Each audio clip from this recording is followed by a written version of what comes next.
خواتي وخواتاتي، اهلا وسهلا مرحبا بكم يا جماعة الخير. صباح الخير عليكم، زلف اللون والسلام عليكم وصحة عيدكم encore une fois. J'espère que vous allez profiter du jour de l'Aïd. C'est 3 jours en Algérie, c'est même une semaine dans notre société, donc ce sera une semaine pleine où les Algériens et les Algériens vont se retrouver, vont retrouver leur famille, leurs proches, leurs amis, leurs voisins, vont retourner dans leur région natale. Il y aura donc pas mal de déplacements interrégionaux en Algérie en ce moment pendant cette semaine. Les joies de l'Aïd sont incommensurables en dépit des difficultés, des lourdeurs du quotidien, notamment les difficultés socio-économiques, les problématiques liées au pouvoir d'achat. Et même les incertitudes politiques n'empêchent pas les Algériens et les Algériens d'essayer de vivre du mieux possible. Merci pour cette mentalité de guerrier, cette mentalité de battant dont font preuve nos compatriotes au quotidien. Bravo à eux et ça aide comme encore une fois. En France, un livre très important vient de paraître. C'est un livre qui a été écrit et rédigé par deux anciens des services de renseignement français. Le livre est intitulé La DST sur le front de la guerre contre le terrorisme. Il a été écrit par deux anciens maîtres espions, si vous voulez, français, par deux anciens fonctionnaires ou les responsables des services de renseignement. La DST, c'est très connu en France, c'était le service de renseignement intérieur de l'État français. La DST, plus exactement, la direction de la surveillance du territoire, était donc le service de renseignement du ministère de l'Intérieur. C'était le service du renseignement intérieur. La DST a existé jusqu'au 1er juillet 2008. Ensuite, elle a fusionné avec la Direction générale des renseignements généraux dans la police. Et la France, donc, elle a fusionné les renseignements généraux dans la police et le service de renseignement intérieur pour créer ce qu'on appelle aujourd'hui la Direction générale de la sécurité intérieure qui existe depuis 2014. Donc avant 2014, il y avait les services secrets et les renseignements généraux de la police. Aujourd'hui en France, dans le renseignement intérieur, les renseignements généraux et les services secrets ont fusionné. Ils ont créé une seule agence de sécurité nationale, c'est la DGSE, la Direction générale de la sécurité intérieure. La France a ensuite la DGSE, la Direction générale de la sécurité extérieure. Et donc c'est l'espionnage, c'est les interventions à l'étranger, c'est la collecte de l'information à l'étranger, alors que la DGSE, la DST auparavant, sa spécialité, c'était la lutte contre le terrorisme, la lutte contre la prolifération des réseaux criminels, la protection du patrimoine économique national. Donc, c'est essentiellement du contre-espionnage aussi. C'est essentiellement comment protéger le pays sur le plan interne. La DST, c'est extrêmement connu. Il y a pas mal de romans, de livres, de traités scientifiques, de traités historiques plutôt, des essais. La DST, elle existe depuis 1944. Elle a existé de 1944 jusqu'à 2008. Deux importants responsables de la DST qui s'appellent Jean-François Michel Guérin et Louis Capriolet. Donc, on rédigeait un livre avec Jean-François Clerc, qui est un journaliste spécialisé du renseignement. C'était non, pardonnez-moi, même Jean-François Clerc, c'est un ancien directeur adjoint de la direction de la surveillance du territoire. Donc en fait, ils sont trois anciens hauts fonctionnaires de la DST. Ils ont fait un livre important sur la lutte contre le terrorisme en France. Et ce livre, écrit par deux responsables des services secrets français, ça fait partie des services de renseignement, c'était l'ancêtre en tout cas de la DGSI actuellement ici en France, ils ont fait pas mal de révélations sur, comment on appelle ça, l'Algérie, sur les relations entre la France et l'Algérie, sur la relation entre les services secrets français et algériens, et sur la place de l'Algérie dans l'architecture sécuritaire française. Le livre il est extrêmement intéressant. Wallah jama'a, il est extrêmement intéressant. D'ailleurs, dans ce livre, par exemple, en fait, les deux principaux témoins de ce livre sont Louis Capriolet et Michel Guérin, qui ont occupé donc des fonctions importantes au sein de la DST avant sa dissolution en 2008. Ils ont raconté leurs souvenirs, ils ont écrit quelque chose de leur mémoire. D'ailleurs, le livre, il a été relu et corrigé, relu et contrôlé, voilà, relu et contrôlé par l'actuelle direction générale de la DGSI. C'est-à-dire on ne peut pas, parce que quand on est un ancien maître espion, un ancien responsable des services secrets, vous voyez, même dans les pays démocratiques, c'est extrêmement long. La prise de parole des anciens espions, là, des anciens responsables des services secrets, elle est très contrôlée parce qu'ils ont un devoir de réserve et des secrets d'État et des secrets de défense qui ne peuvent pas être dévoilés. Donc les deux principaux témoins, les deux principaux auteurs de ce livre, Louis Caprioli et Michel Guérin, avant de faire paraître leur livre, avant que leur éditeur ne publie le livre, et la DGSI a contrôlé, a relu, a demandé à ce que des extraits soient retirés. En tout cas, le contenu final a été approuvé par la DGSI. Donc, ce livre a reçu une approbation de la part de la Direction générale de la sécurité intérieure. Sur l'Algérie, par exemple, alors, les deux anciens responsables de la DST, parmi eux, Louis Caprioli, il était par exemple sous-directeur chargé de l'antiterrorisme. C'est pas n'importe quoi. Il nous raconte par exemple des révélations importantes. Par exemple, juste avant le mondial de 1998, la France a démantelé une cellule du JIA. Le JIA, c'est le fameux groupe islamique armé qui a sévi en Algérie, qui a fait des massacres atroces en Algérie durant les années 90. Donc la DST, les services secrets français, ont démantelé une cellule du JIA qui voulait commettre des attentats contre le mondial de 1998. La Coupe du monde de football de 1998 a été organisée en France. Elle a été d'ailleurs remportée par la France. C'est la fameuse finale France-Brésil, où Zidane a marqué, je crois, 2 buts. 2 buts, c'est ça? Si mes souvenirs ne me trahissent pas. Et c'était le premier trophée. C'était la première Coupe du Monde gagnée par la France. Il y avait une joie extraordinaire à l'époque. C'est la Coupe du Monde qui a révélé Zizou comme étant une star mondiale. Et bien, les services secrets français, entre le 26 mai et le 8 juin 1998, 64 membres d'une cellule terroriste dirigée par JIA ont été arrêtés et une cellule a été démantelée. Ils voulaient saboter et organiser des attentats contre la Coupe du Monde de 1998.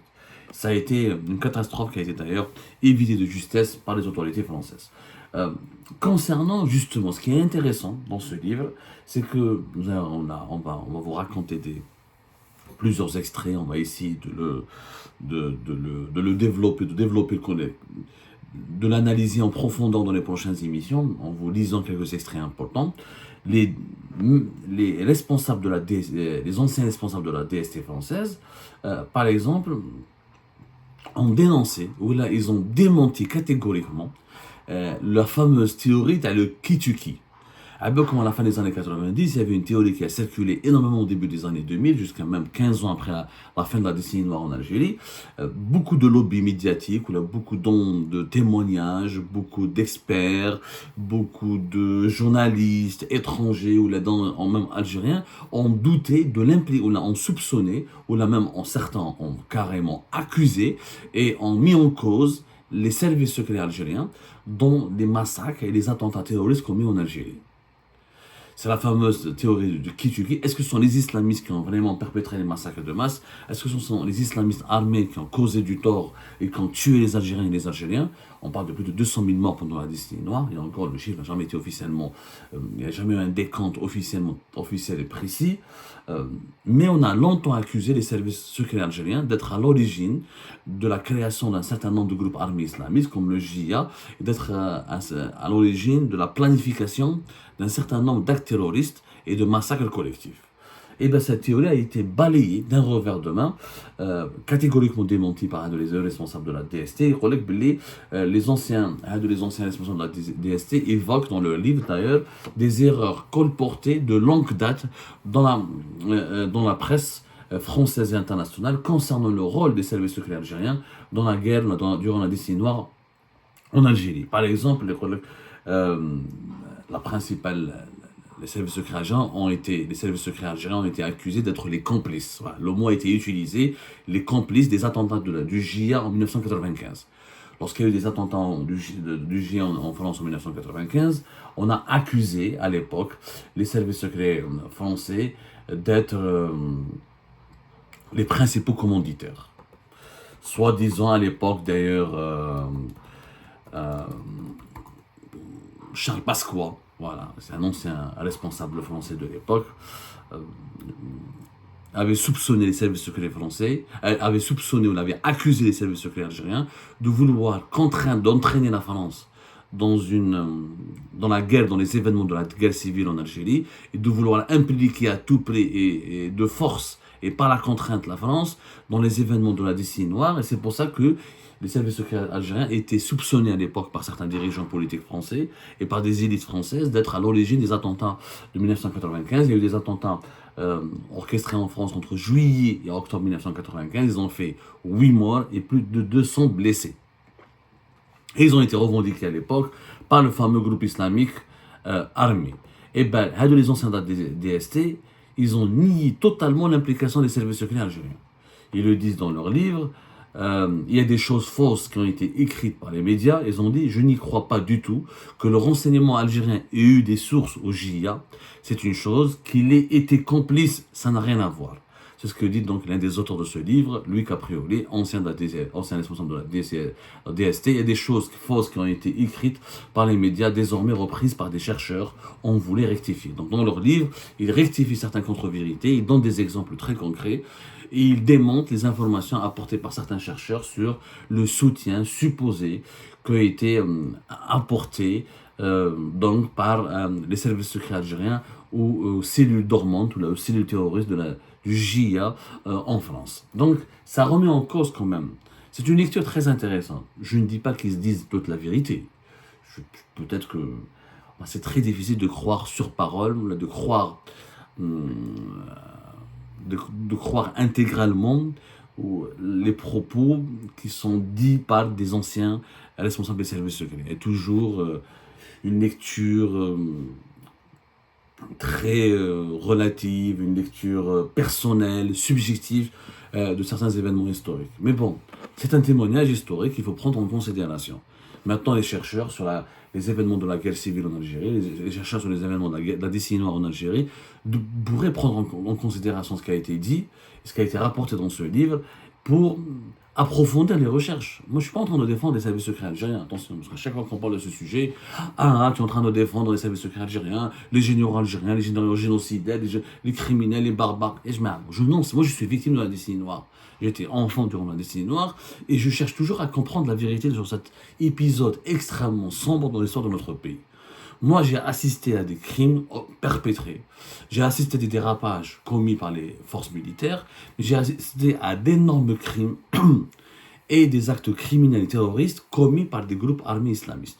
Ce que je dénonce, c'est cette volonté, et c'est ce processus de dédiabolisation des groupes armés islamistes et avec comme objectif de les innocenter. C'est comme si, voilà, ils faisaient rien, ils n'ont rien fait, c'est pas de leur faute, tout est de la faute de l'armée algérienne. C'est fou, c'est complètement fou. Dans une guerre, il y a des crimes et des dérives de part et d'autre. Mais les crimes de masse qui ont été commis en Algérie, force est de constater, il y a des témoins, il y a des faits, il y a des survivants. Il y a une grande implication des éléments des groupes armés islamistes. Le problème, c'est qu'à la sortie de la décennie noire, il y avait un processus politique et médiatique qui voulait à tout prix diaboliser uniquement les services secrets algériens, l'armée algérienne, et quelque part blanchir les groupes armés islamistes. Et comme il n'y a pas eu de recherche, comme il n'y a pas de processus judiciaire, comme il n'y a pas eu un processus de recherche scientifique rigoureuse et implacable, on n'a jamais su la vérité sur ces événements-là. Il n'y a eu qu'un seul discours qui a raconté la vérité. Il y a le discours des islamistes, des anciens islamistes, qui ont fui le pays, ou là des anciens agents des services secrets algériens qui ont fui le pays, qui ont écrit des livres pour épingler le rôle des services secrets algériens.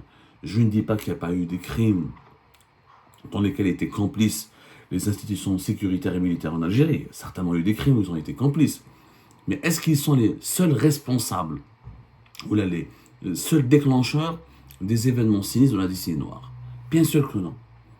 Parce que de l'autre côté, il y a des anciens militaires, des anciens responsables des services secrets, des victimes du terrorisme qui ont assisté à des événements, à des vérités. Et malheureusement, la production scientifique n'est pas suffisamment rigoureuse, ni juste pour restituer tel quel les événements des années 90. Où je finis même à dire la théorie de blanchir les groupes armés islamistes, elle s'est heurtée à de grandes difficultés. Ensuite, lorsqu'il y a eu le terrorisme international, commencé depuis les événements du 11 septembre, ensuite Daesh, ensuite Al-Qaïda, on a compris que tout n'est pas de l'œuvre des services secrets, tout n'est pas l'œuvre de l'armée algérienne, puisqu'il y a vraiment une idéologie fanatique, une idéologie djihadiste, une idéologie islamiste qui peut être manipulée par certains États, alimentée par certains lobbies sécuritaires et militaires de certains États, mais elle est authentique. Il existe des groupes armés islamistes qui sèment la terreur et qui veulent faire du mal aux populations civiles. Les attentats de 1995 de la GIA en France ont nourri donc beaucoup de polémiques, beaucoup de controverses, surtout la prise d'otage à l'avion de Air France en décembre 1994, l'enlèvement des monts de Tébéline en mars 1996. Ensuite, la fameuse gare, le 3 décembre 1996, il y avait un attentat dans la gare de Port-Royal à Paris. Ensuite, il y avait l'attentat du 25 juillet 1995, l'attentat RERB à Saint-Michel. Donc, il y a eu plusieurs actions armées et terroristes qui ont causé des morts, qui ont causé des blessés. Et on a accusé, on en parlera plus tard, hein, avec plus de détails, on va essayer de lire le livre attentivement, parce que juste après les attentats, on a identifié des personnages, on les a accusés d'être d'anciens, des agents des services secrets algériens. Ce livre dément le contraire, il dit qu'effectivement les groupes ont été infiltrés par les services secrets algériens, les cellules de la JIA en France, mais ça ne veut pas dire que ce sont les services secrets algériens qui les contrôlaient ou qui les ont poussés ou incités à faire des attentats sur le territoire français. C'est une lecture très intéressante, nouvelle. C'est pas la première fois que les services secrets algériens sont défendus par des livres ou des documentaires en France, mais c'est la première fois que des anciens responsables des services secrets, la DST française, font des témoignages, écrivent leurs mémoires. Ils parlent aussi ouvertement et sans gêne de la relation avec l'Algérie. Ces révélations sont vraiment à prendre en compte et elles peuvent nous éclairer, encore une fois, sur les dessous de la décennie noire en Algérie et leur impact et l'impact de cet événement tragique en Algérie sur l'actualité en France. Et je pense que c'est important de lire plusieurs avis, de prendre en compte plusieurs sources bibliographiques et historiques afin de se forger une opinion honnête et intègre, loin de la manipulation et de la désinformation.